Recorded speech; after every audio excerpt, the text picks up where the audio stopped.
if Mac Jones is average, it's a bad draft. Oh, the Jets draft. Oh, can Zach Wilson play?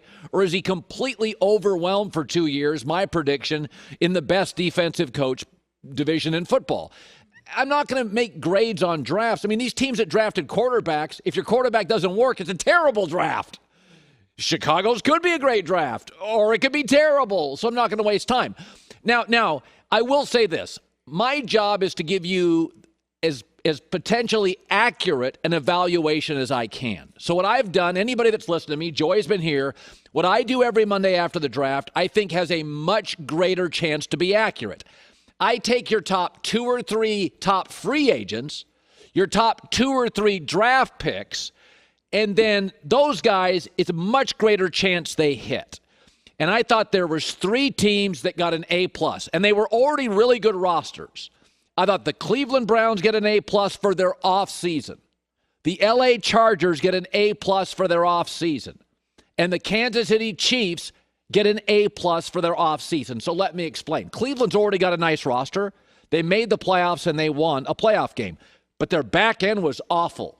They not only addressed their linebacking and secondary, they massively upgraded.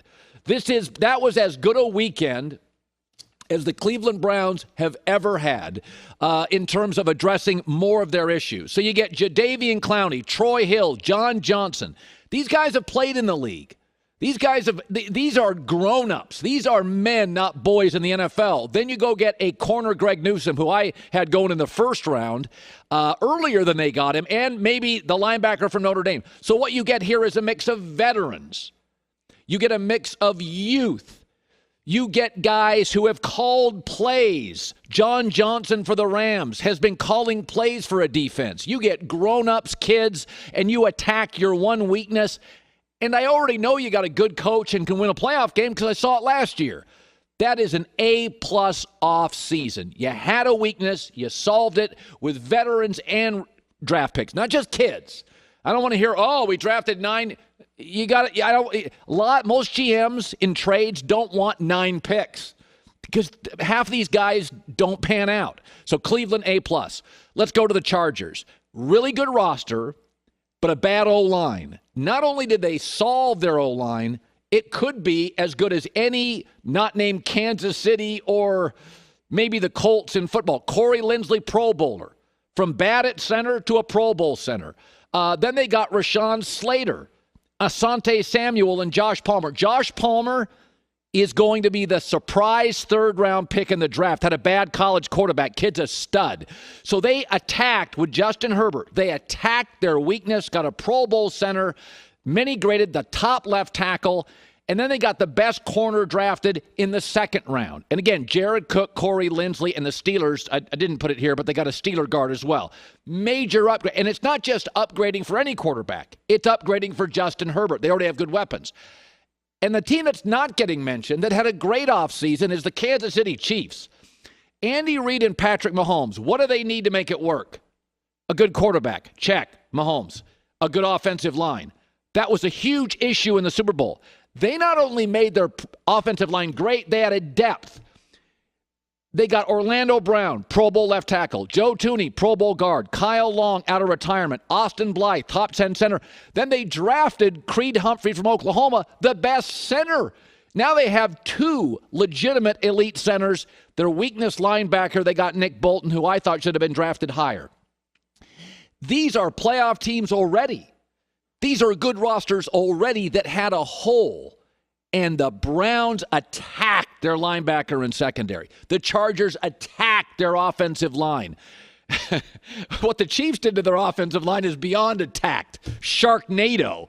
They got stuff flying all over here. They added a great center, then a college center. And again, you're giving Mahomes, Justin Herbert, Baker Mayfield. These are guys that can, these are big time, I got my issues with Baker, but he won a playoff game. So to me, those are A+ off seasons.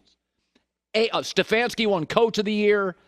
Herbert was the best rookie quarterback, and Andy Reid, Mahomes, enough said. Now, I want to mention 2 other drafts I thought were really strong because the coaches used to coach in college. So I predicted they'd do well in the draft. They did. Jacksonville in Carolina. Again, Urban just out of college. Matt Rule, 1 year out of college. I thought both of them showed a complete direction. Both went heavy into offense. They're both offensive coaches. The Jacksonville Jaguars went quarterback, running back, offensive tackle. They're telling you right now, we're going to build a running game. We're going to build a running game to take the pressure off Trevor Lawrence. For the first time in a decade, Jacksonville's got a direction, I believe, a culture changer, and stars offensively. They're not going to be very good defensively. They'll score points.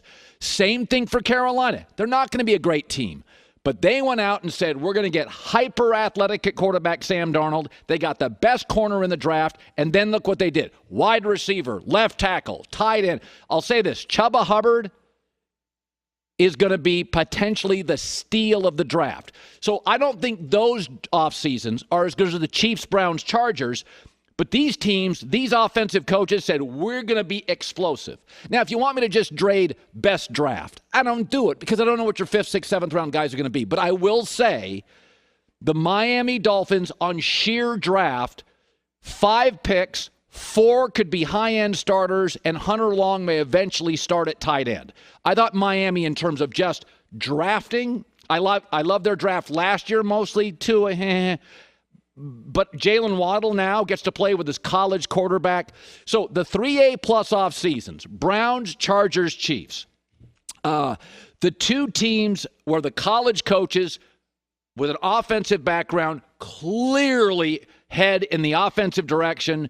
Urban and the Jags, Matt Rule and the Panthers. And just in terms of draft, I thought Miami crushed it, just in terms of draft picks.